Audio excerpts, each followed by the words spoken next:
This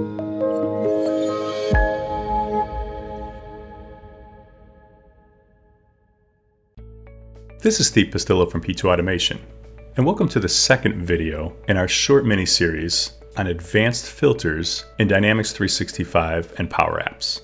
We get this one all the time. A client has a booth at a trade show, let's say it's in Connecticut, and they want to invite all of their contacts that work for companies in Connecticut, and they want to do this by email. Now the problem here is many users of Dynamics 365 don't store the mailing address at the contact level, they store it at the account level.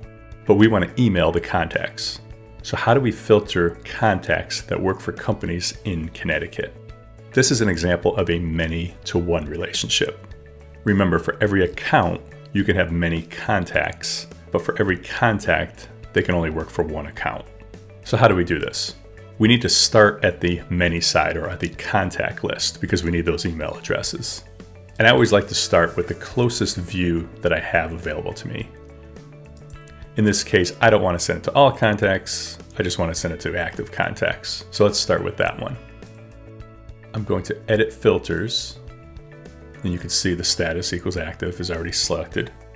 And I want to include contacts that work for companies. So I'm going to start here at the many-to-one section and go to company name organizations. It's not a very good description, but that's how you get to the parent account. And we want to see companies whose state province equals Connecticut. And you can see we started with 867, and when I apply this filter, I have 20. But you can see there's some missing email addresses, and we want to invite these people by email. So what I have to do here is edit filters, and I don't want to filter at the company level. I want to filter at the contact level. So just add another filter down here where the email contains data. We just want email addresses that aren't blank. And that 20 goes down to 17. Now, do these contacts all work for companies in Connecticut? Let's find out. So I'm going to edit columns, and let's just add the state or province.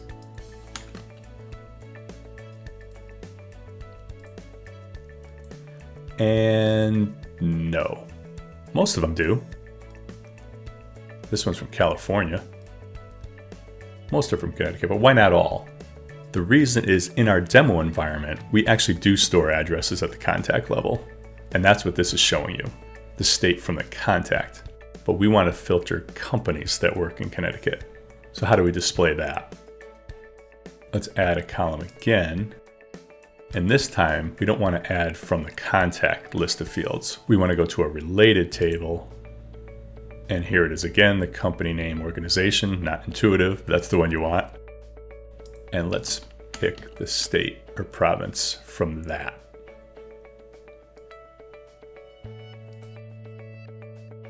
And there you go, they're all in Connecticut. If you'd like help on advanced filters for your organization, reach out to us today at www.p2automation.com and make sure to subscribe to our YouTube channel.